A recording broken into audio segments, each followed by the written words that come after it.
Cycling in the capital was increased by 70% in the last 5 years, but as cycling's boomed, so has the black market in stolen bikes.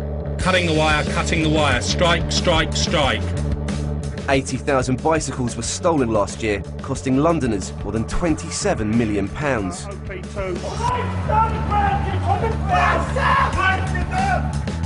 Tonight, we track the criminals that are stealing your bikes. Look, get off the bike, look under the saddle, there's a tracker under there. And show you where they end up once they're stolen. It's a nice bike. 1-3. Anyway, mate, enjoy it, yeah? I will do.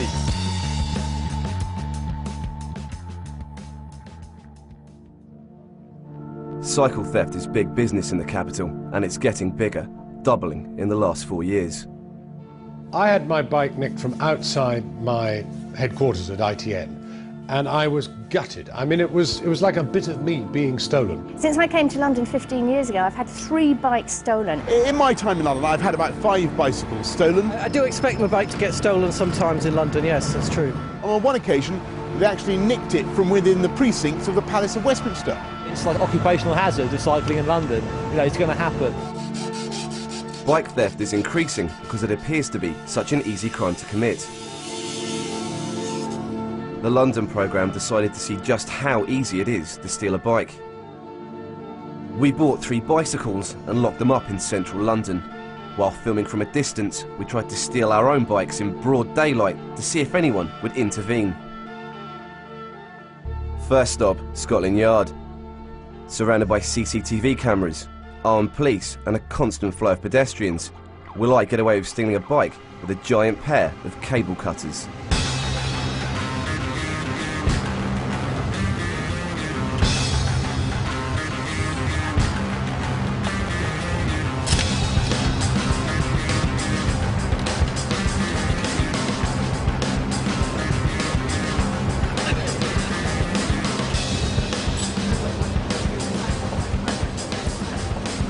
"15 seconds later, the bike is ours." Next, Piccadilly Circus, one of London's busiest tourist attractions.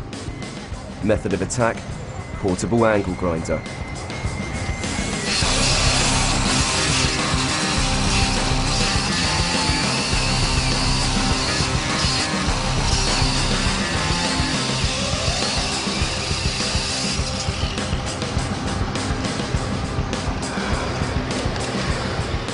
A noisy 20 seconds later, and we're off with the bike.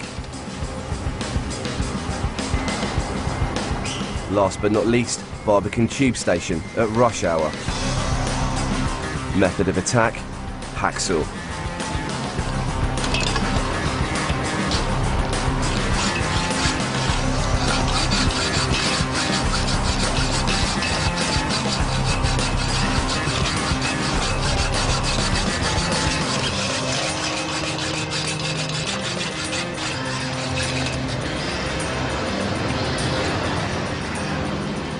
Two minutes later, and we've just stolen our bike for the 3rd time. Despite trying our hardest to get noticed stealing the bikes in central London, not one person intervened or even asked what we were doing throughout the entire day. Everybody walks on by these days. So we live in this atomistic society where nobody takes charge of the community, nobody has a feeling for what's going on the streets, and so people feel they can get away with whatever they like. Another factor fueling bicycle theft is the way cyclists are securing their bikes. Police suggest cyclists should spend between 10 to 20% of their bike's value on security, but many cyclists are opting to use cheap locks that are easy targets for thieves. This is believed to be partly responsible for the increase in thefts. We bought a selection of relatively cheap cable locks and took them for testing at Sold Secure, a company that rates the quality of security products. The idea of today is to test the bicycle locks. We're going to try and wedge them, hammer them, lever them, cut them, and just to basically see if we can get in as a normal criminal would. Steve gets his gloves on and starts to attack this £12.99 lock with a junior hacksaw.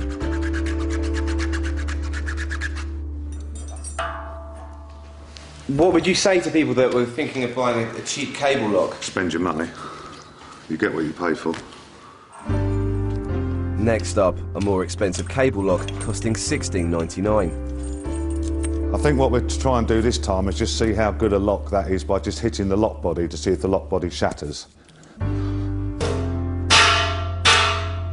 It's cheap, nasty, and bye-bye, your bike's gone already. Next, a fully armoured cable lock costing $24.99. In the front of the lock is starting to come away a little bit. We'll just see if that comes off.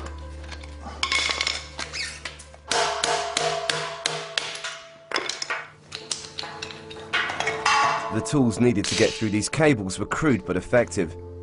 They won't get through most of the expensive D-locks and chains on the market, but professional bike thieves can get through pretty much anything with heavy-duty equipment.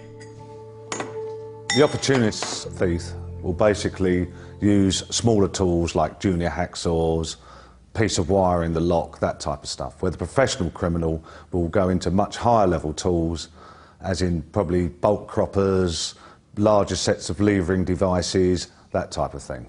For heavy-duty lock attacks, we had to visit Almac security chain manufacturer Alex Simpson and his friend Gary Zanko, who regularly test rival companies' products.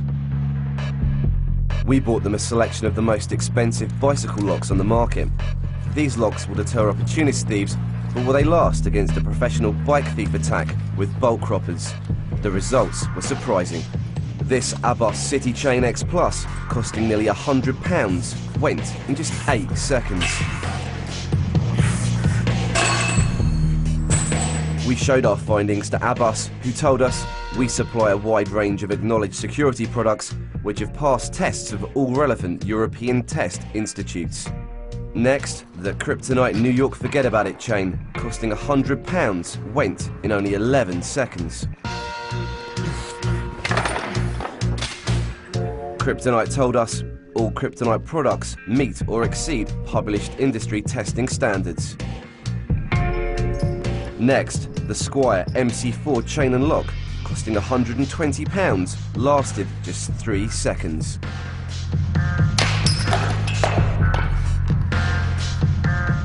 Alex and Gary continued testing bicycle locks. When they were finished, they cut through £500 worth of locks in just 99 seconds. But Almac security co-owner Maxine Simpson wasn't shocked by the findings. I'm not surprised by what we've done today. Any cyclist that buys any of these locks we tested today are not safe, because a professional thief, it is no deterrent to him. It offers no deterrent at all. He will come with the Irwin record 42-inch croppers. Seconds later, he'll be walking away with that cyclist's bike. Central London is now the country's bicycle theft capital, with over 80 bicycles stolen every day. City police are fighting back against bike thieves by trying to catch them in the act. Today's operation involves locking a decoy bike to a rack outside Barbican Tube Station and waiting for a thief to strike. One officer stakes out the bike and monitors any activity near it. Yeah, all received, Darren. Are you all in place now?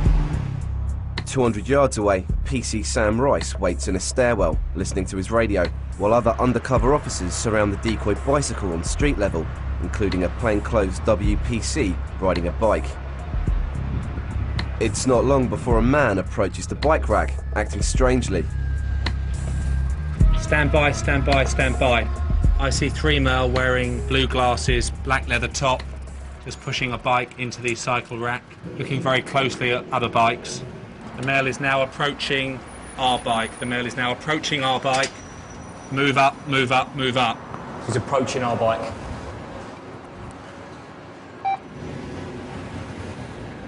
It's going into a green shoulder bag that he's carrying. He is about to take out, he's, okay, cutting the wire, strike, strike, strike.